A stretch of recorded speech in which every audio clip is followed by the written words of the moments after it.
बोलो गुरुदेव भगवान की जय। प्यारे कृष्ण कन्हैया लाल की जय। श्रीमद् वाल्मीकि रामायण द्वितीय खंड का उत्तरकांड चल रहा है और आज है द्विपंचाशः सर्ग, 52वां सर्ग। अयोध्या के राजभवन में पहुंचकर लक्ष्मण का दुखी श्री राम से मिलना और उन्हें सांत्वना देना। केसनी के तट पर वह रात बिताकर रघुनंदन लक्ष्मण प्रातःकाल उठे और फिर वहां से आगे बढ़े। दोपहर होते होते उनके उस विशाल रथ ने रत्न धन से संपन्न तथा हृष्ट पुष्ट मनुष्यों से भरी हुई अयोध्यापुरी में प्रवेश किया।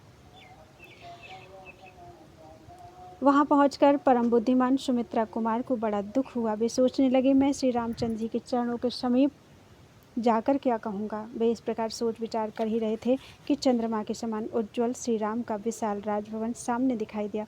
राजमहल के द्वार पर रथ से उतरकर वे नरश्रेष्ठ लक्ष्मण नीचे मुख किए दुखी मन से वे रोक टोक भीतर चले गए। उन्होंने देखा श्री रघुनाथ जी दुखी होकर एक सिंहासन पर बैठे हैं और उनके दोनों नेत्र आंसुओं से भरे हैं। इस अवस्था में बड़े भाई को सामने देख दुखी मन से लक्ष्मण ने उनके दोनों पैर पकड़ लिए और हाथ जोड़ चित्त को एकाग्र करके वे दीन वाणी में बोले, वीर महाराज की आज्ञा सिरोधारी करके मैं उन शुभ आचार वाली यशस्विनी जनक किशोरी सीता को गंगा तट पर वाल्मीकि के शुभ आश्रम के समीप निर्दिष्ट स्थान में छोड़कर पुनः आपके श्री चरणों की सेवा के लिए यहाँ लौट आया। पुरुष सिंह, आप शोक न करें, काल की ऐसी ही गति है। आप जैसे बुद्धिमान और मनस्वी मनुष्य शोक नहीं करते।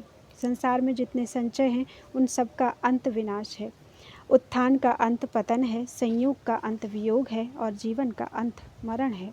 अतः स्त्री, पुत्र, मित्र और धन में विशेष आसक्ति नहीं करनी चाहिए, क्योंकि उनसे वियोग होना निश्चित है। ककुत्सित कुलभूषण, आप आत्मा से आत्मा को, मन से मन को तथा संपूर्ण लोकों को भी संयत रखने में समर्थ हैं। फिर अपने शोक को काबू में रखना आपके लिए कौन सी बड़ी बात है। आप जैसे श्रेष्ठ पुरुष इस तरह के प्रसंग आने पर मोहित नहीं होते। रघुनंदन, यदि आप दुखी रहेंगे तो वह अपवाद आपके ऊपर फिर आ जाएगा। नरेश्वर, जिस अपवाद के भय से आपने मिथिलेश कुमारी का त्याग किया है, निसंदेह वह अपवाद इस नगर में फिर होने लगेगा। लोग कहेंगे कि दूसरे के घर में रही हुई स्त्री का त्याग करके ये रात दिन उसी की चिंता से दुखी रहते हैं। अतः पुरुष सिंह, आप धैर्य से चित्त को एकाग्र करके इस दुर्बल शोक बुद्धि का परित्याग करें, संतप्त ना हो। महात्मा लक्ष्मण के इस प्रकार कहने पर मित्र वत्सल रघुनाथ जी ने बड़ी प्रसन्नता के साथ उन सुमित्रा कुमार से कहा, नरश्रेष्ठ वीर लक्ष्मण, तुम जैसा कहते हो ठीक ऐसी ही बात है। तुमने मेरे आदेश का पालन किया, इससे मुझे बड़ा संतोष है। सौम्य लक्ष्मण, अब मैं दुख से निवृत्त हो गया। संताप को मैंने हृदय से निकाल दिया और तुम्हारे सुंदर वचनों से मुझे बड़ी शांति मिली है। इत्यादि श्रीमद् रामायणे वाल्मीकि आदि काव्ये उत्तरकांडे द्विपंचाशः सर्गः। इस प्रकार श्री वाल्मीकि निर्मित आज रामायण आदि काव्य के उत्तरकांड में 52वां सर्ग पूरा हुआ। बोलो वृंदावन बिहारी लाल की जय। त्रिपंचाशः सर्ग। श्री राम का कार्यार्थी पुरुषों की उपेक्षा से राजा नृग को मिलने वाली शाप की कथा सुनाकर लक्ष्मण को देखभाल के लिए आदेश देना।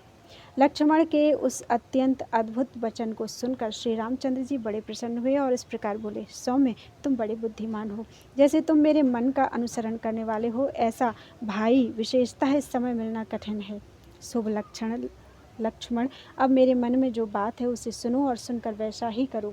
सौम्य सुमित्रा कुमार, मुझे पूर्ववासियों का काम किए बिना 4 दिन बीत चुके हैं। यह बात मेरे मर्म स्थल को विदीर्ण कर रही है। पुरुष प्रवर, तुम प्रजा, पुरोहित और मंत्रियों को बुलाओ। जिन पुरुषों अथवा स्त्रियों को कोई काम हो उनको उपस्थित करो। जो राजा प्रतिदिन पूर्ववासियों के कार्य नहीं करता, वह निसंदेह सब ओर से निश्छद्र, अतएव वायु संचार से रहित घोर नरक में पड़ता है। सुना जाता है, पहले इस पृथ्वी पर नृग नाम से प्रसिद्ध एक महायशस्वी राजा राज्य करते थे। वे भूपाल बड़े ब्राह्मण भक्त, सत्यवादी तथा आचार विचार से पवित्र थे। उन नरदेव ने किसी समय पुष्कर तीर्थ में जाकर ब्राह्मणों को सुवर्ण से भूषित तथा बछड़ों से युक्त 1 करोड़ गौएं दान की। निष्पाप लक्ष्मण उस समय दूसरी गौओं के साथ साथ एक दरिद्र उच्च वृत्ति से जीवन निर्वाह करने वाले एवं अग्निहोत्री ब्राह्मण की बछड़े सहित गाय वहां चली गई और राजा ने संकल्प करके उसे किसी ब्राह्मण को दे दिया। वह बेचारा ब्राह्मण भूख से पीड़ित तो उस खोई हुई गाय को बहुत वर्षों तक सारे राज्यों में जहाँ तहाँ ढूंढता फिरा, परंतु वह उसे नहीं दिखाई दी। अंत में एक दिन कनखल पहुंचकर उसने अपनी गाय एक ब्राह्मण के घर में देखी। वह निरोग और हष्टपुष्ट थी, किंतु उसका बछड़ा बहुत बड़ा हो गया था।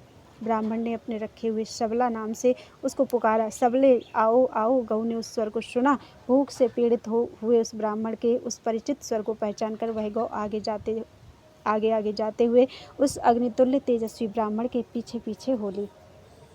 जो ब्राह्मण उन दिनों उसका पालन करता था वह भी तुरंत उस गाय का पीछा करता हुआ गया और जाकर उन ब्रह्मर्षि से बोला, ब्राह्मण, यह गौ मेरी है, मुझे राजाओं में श्रेष्ठ नृग ने इसे दान में दिया है। फिर तो उन दोनों ब्राह्मणों में उस गऊ को लेकर महान विवाद खड़ा हो गया।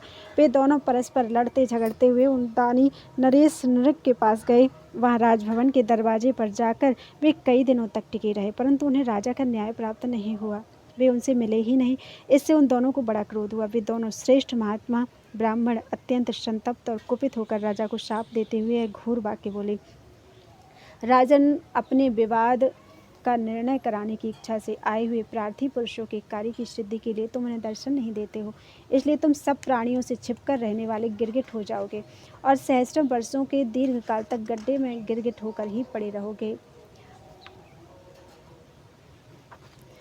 जब यदुकुल की कीर्ति बढ़ाने वाले वासुदेव नाम से विख्यात भगवान विष्णु पुरुष रूप से इस जगत में अवतार लेंगे, उस समय वे ही तुम्हें इस शाप से छुड़ाएंगे।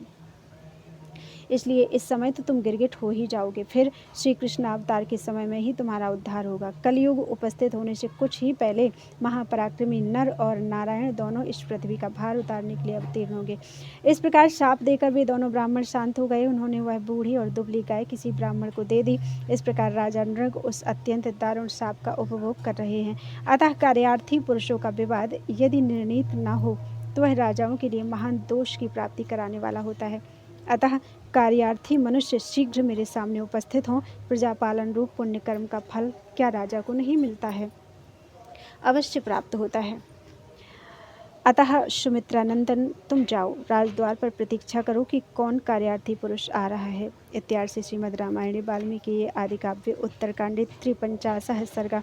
इस प्रकार श्री वाल्मीकि निर्मित आज रामायण आदि काव्य के उत्तरकांड में 53वां सर्ग पूरा हुआ। बोलो वृंदावन बिहारी लाल की जय। 54 सर्गा। राजा अनुरग का एक सुंदर गड्ढा बनवाकर अपने पुत्र को राज्य दे स्वयं उसमें प्रवेश करके साप भोगना। श्री राम का यह भाषण सुनकर परमार्थ वेदता लक्ष्मण दोनों हाथ जोड़कर उद्दीप्त तेज वाले श्री रघुनाथ जी से बोले, ककुत्सित कुलभूषण, उन दोनों ब्राह्मणों ने थोड़े से ही अपराध पर राजा श्री नृग को द्वितीय यमदंड के समान ऐसा महान शाप दे दिया। पुरुष प्रवर अपने को शाप रूपी पाप से संयुक्त हुआ सुनकर राजा नृग ने उस क्रोधी ब्राह्मणों से क्या कहा? लक्ष्मण के इस प्रकार पूछने पर श्री रघुनाथ जी बोले, सौम्य, पूर्व काल में शापग्रस्त होकर राजा नृग ने जो कुछ कहा उसे बताता हूँ। जब राजा नृग को यह पता चला कि वे दोनों ब्राह्मण चले गए और कहीं रास्ते में होंगे, तब उन्होंने मंत्रियों को, समस्त पुरवासियों को, पुरोहितों को तथा समस्त प्रकृतियों को भी बुलाकर दुख से पीड़ित होकर कहा, आप लोग सावधान होकर मेरी बात सुने। नारद और पर्वत, ये दोनों कल्याणकारी और अनिंद्य देवर्षि मेरे पास आए थे। वे दोनों ब्राह्मणों के दिए हुए शाप की बात बताकर मुझे महान भय देकर वायु के समान तीव्र गति से ब्रह्मलोक को चले गए। ये जो बसु नामक राजकुमार हैं, इन्हें इस राज्य पर अभिषिक्त कर दिया जाए और कारीगर मेरे लिए एक ऐसा गड्ढा तैयार करें जिसका स्पर्श सुखद हो। ब्राह्मण के मुख से निकले हुए शाप को वहीं रहकर मैं बिताऊंगा। एक गड्ढा ऐसा होना चाहिए जो वर्षा के कष्ट का निवारण करने वाला हो, दूसरा सर्दी से बचाने वाला हो और शिल्पी लोग तीसरा ऐसा गड्ढा तैयार करें जो गर्मी का निवारण करे और जिसका स्पर्श सुखदायक हो। जो फल देने वाले वृक्ष हैं और फूल देने वाली लताएं हैं, उन्हें उन गड्ढों में लगाया जाए। घनी छाया वाले अनेक प्रकार के वृक्षों का वहां आरोपण किया जाए। उन गड्ढों के चारों ओर 1.5 योजन 6 कोस की भूमि घेर कर खूब रमणीय बना दी जाए। जब तक शाप का समय बीतेगा तब तक मैं वहीं सुखपूर्वक रहूँगा। उन गड्ढों में प्रतिदिन सुगंधित पुष्प संचित किए जाएं। ऐसी व्यवस्था करके राजकुमार बसु को राज सिंहासन पर बिठाकर राजा ने उस समय उनसे कहा, बेटा, तुम प्रतिदिन धर्मपरायण रहकर क्षत्रिय धर्म के अनुसार प्रजा का पालन करो। दोनों ब्राह्मणों ने मुझ पर जिस प्रकार शाप द्वारा प्रहार किया है वह तुम्हारी आंखों के सामने है। नरश्रेष्ठ, वैसे थोड़े से अपराध पर भी रुष्ट होकर उन्होंने मुझे शाप दे दिया है। पुरुष प्रवर, तुम मेरे लिए संताप न करो। बेटा, जिसने मुझे व्यसनी बनाया, संकट में डाला है, अपना किया हुआ वह प्राचीन कर्म ही अनुकूल प्रतिकूल फल देने में समर्थ होता है। वत्स पूर्व जन्म में किए गए कर्म के अनुसार मनुष्य उन्हीं वस्तुओं को पाता है जिन्हें पाने का वह अधिकारी है, उन्हीं स्थानों पर जाता है जहाँ जाना उसके लिए अनिवार्य है, तथा उन्हीं दुखों और सुखों को उपलब्ध करता है जो उसके लिए नियत है। अतः तुम विषाद न करो। नरश्रेष्ठ अपने पुत्र से ऐसा कहकर महायशस्वी नरपाल राजा नृग ने अपने रहने के लिए सुंदर ढंग से तैयार किए गए गड्ढे में प्रवेश किया। इस तरह उस रत्न विभूषित महान गर्त में प्रवेश करके उस समय महात्मा राजा नृग ने ब्राह्मणों द्वारा रोषपूर्वक दिए गए उस शाप को भोगना आरंभ किया। इत्यार्षे श्रीमद् रामायणे वाल्मीकि आदि काव्ये उत्तरकांडे चतुःपंचाशः सर्गः। इस प्रकार श्री वाल्मीकि निर्मित आज रामायण आदि काव्य के उत्तरकांड में 54वां सर्ग पूरा हुआ। बोल वृंदावन बिहारी लाल की जय। त्वदीयं वस्तु गोविंदम तुभ्यमेव समर्पितम्।